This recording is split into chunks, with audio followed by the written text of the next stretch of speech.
Battleship is a game for 2 players. Each player has a 10 by 10 grid to place their ships. There are 5 different types of ships. The carrier, which is 5 squares long, the battleship, which is 4 squares long, the cruiser and submarine, both of which are 3 squares long, and the destroyer, which is just 2 squares long. Ships can be placed horizontally or vertically, but not diagonally.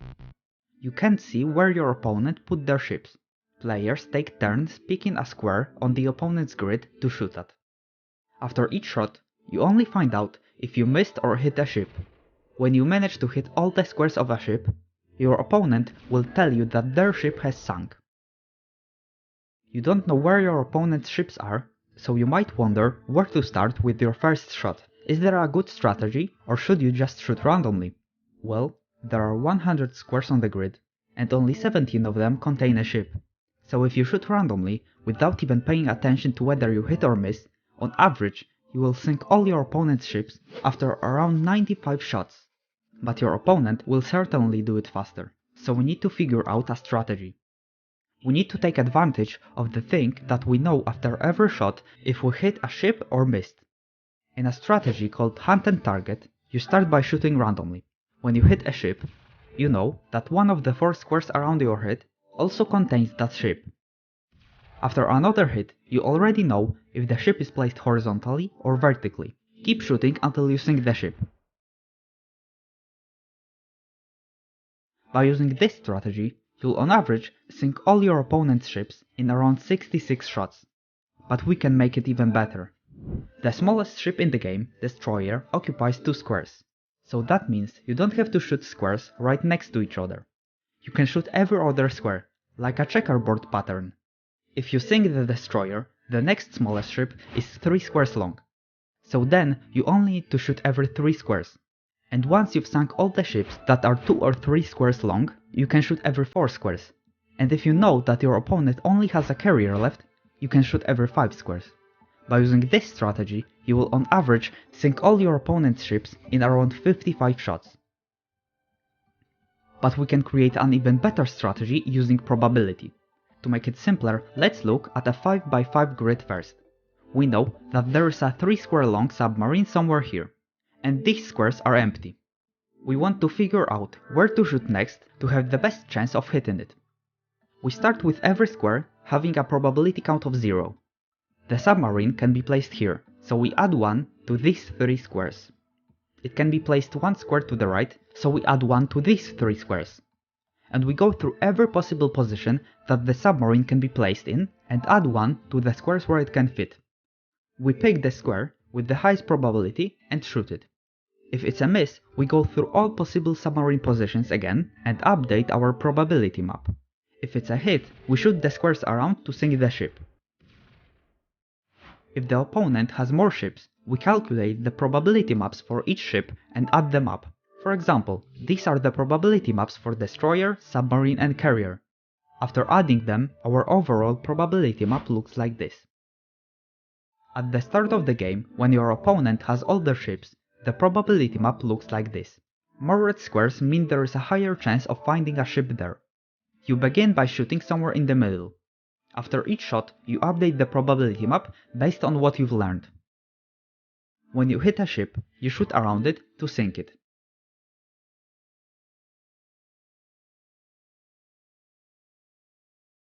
With this strategy, on average, you will sink all your opponent's ships in only around 46 shots. Of a game of battleships. And in battleships, the objective is to sink the opponent's ships, but you don't know where they are. So you have to guess. Now, if you were to have no strategy, the probability of you sinking all the ships of your opponent when your opponent has got a strategy, for you to sink their ships before they sink yours is very, very low. Is incredibly low.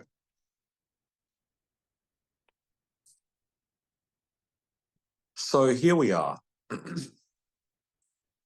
in a market that everybody's learning from and exploring and trying to understand. And the probability of success is based on how long you've been in the space. Now, there's a reason why I'm still here and still moving forward, because it's not like I can say tomorrow morning to my entire tech team, stop providing technology for all our clients. You're all fired. Goodbye.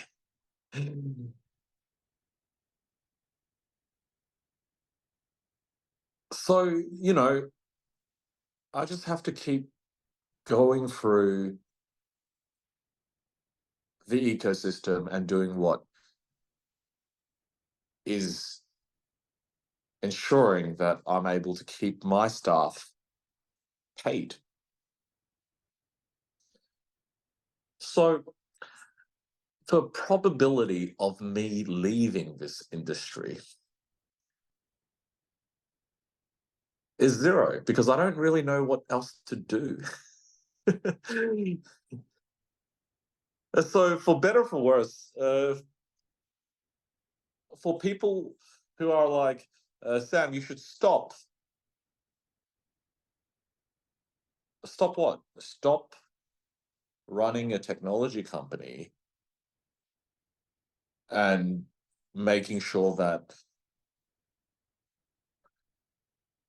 I'm able to stay ahead of the curve with this ecosystem. Okay, that is not probable at all. Okay, because there are people that count on me. Now, the people who count on me are, on one side, the staff, the employees of my company and group of companies, actually. But my point is, I cannot stop. Even if this year has, as we draw to a close of 2023, my, executive board, they're like, our chairman's gone a little bit batshit crazy. But we're still with him. Because the probability of them doing well without me, as a group, is minimal. It's a symbiotic relationship. Why are you,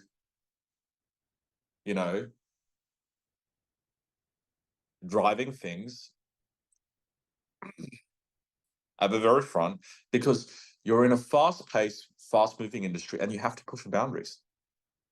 If you don't push the boundaries, what happens?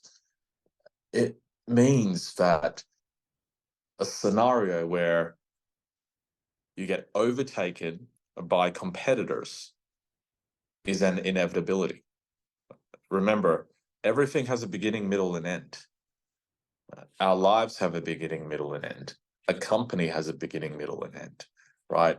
And for us to continue to extend that, what do? We increase our probability of survival. One of the key factors that increases a company's probability of survival is mergers and acquisitions. Okay, because a large company cannot innovate as quickly and are always taken out by unknown competitors.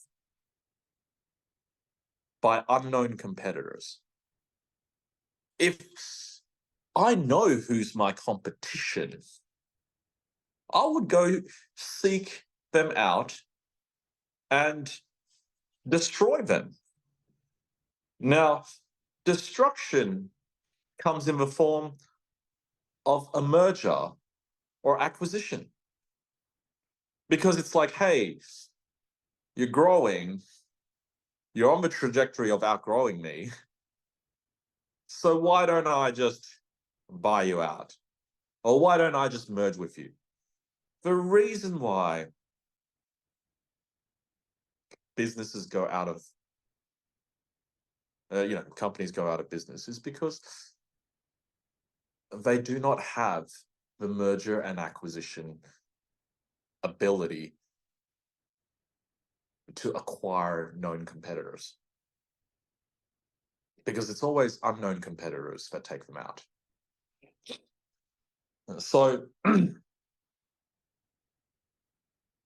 what that means is we need to keep innovating and keep finding unknown competitors and make them known so that we can keep acquiring and grow as a group. That is what increases the probability of a company staying in business. Okay, now,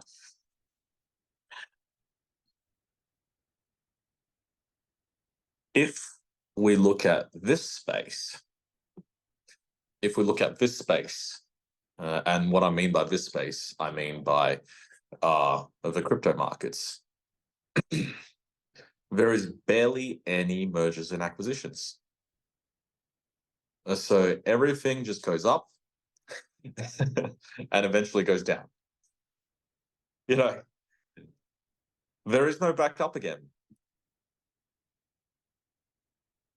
Why is that so? It's because these companies in the crypto space, they don't have the transparency needed to do mergers and acquisitions. Two opportunities cannot come together. They just can't. Forget it, because they're not transparent. So,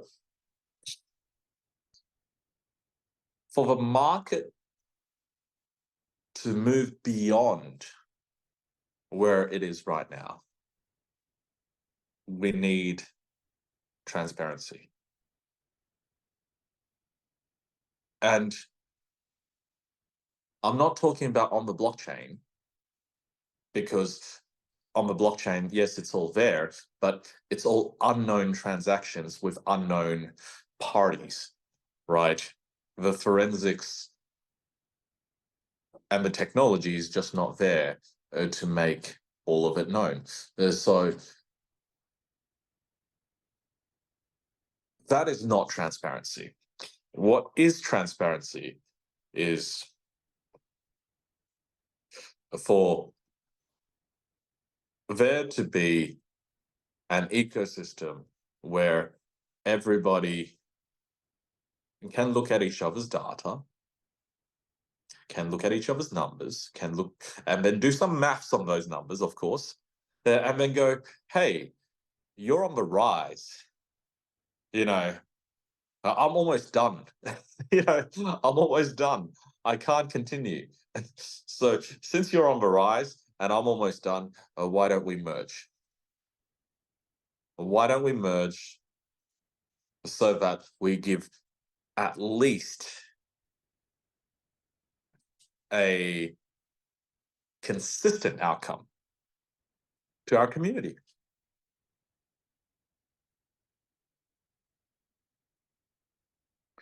When mergers and acquisitions happen because of transparency, it means the probability of a company no longer having any value goes to very close to zero. Can you name me the last time a NASDAQ or a New York Stock Exchange company decided to just delist, finish, done? No, they very, very, very rarely happen because they always have the checks and balances needed to have the transparency needed in order to merge with another opportunity, to acquire another business unit, to sell a different story, and to bring on a new batch of shareholders. So as we move into a more transparent future, we will see an ecosystem emerge that will have near zero failure rate. Near zero failure rate. And then, and only then, can we see this ecosystem become institutionalized and brought into the mainstream, and of course attract mainstream capital. Because, you know, I'm fed up of, providing technology and also operating with people who have very little regard for consequences. So as the probability of opportunities and companies because of transparency go to near zero, the result is what? The result is an outcome that is shared. And the result is people actually care about how they want to continue in this market, because they know that this is a market that can consistently help them improve not only their lives, but for the lives of the people around them. So all I'm saying is when an ecosystem becomes truly transparent, the opportunities available and the failure rate goes to near zero, the chances of people doing bad things also go to near zero, because the consequences are there, you know. So, you know, yes, there are a few bad apples, but they're few and far between in the traditional markets. Okay. Did they cause the global financial crisis? Yes. Did they do it legally? Yes. Did they make a lot of money in the process? Yes. And you know what? I think everybody watching on the sideline are just going, well,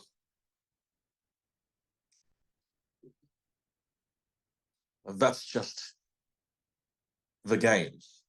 That's just people playing within the realms of the financial market, the rules of the financial market, and they've taken advantage of those rules.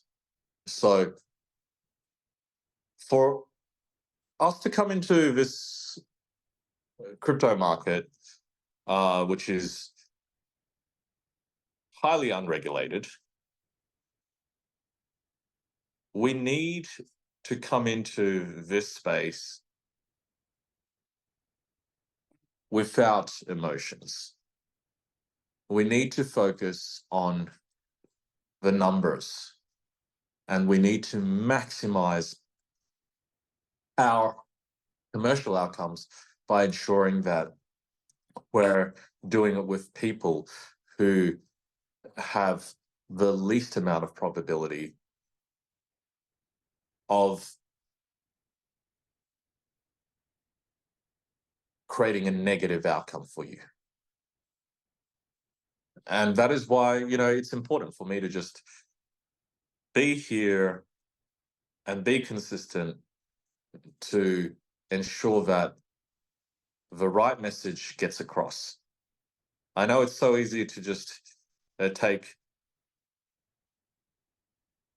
a 30-second clip of what I said and then misinterpret it. But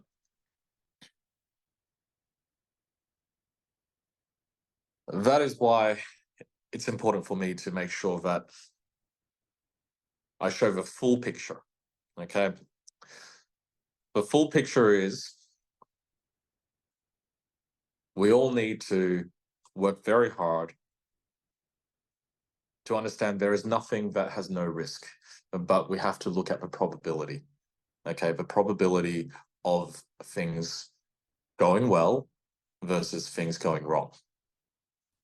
If the chances of things going well tips beyond 51%, then that is a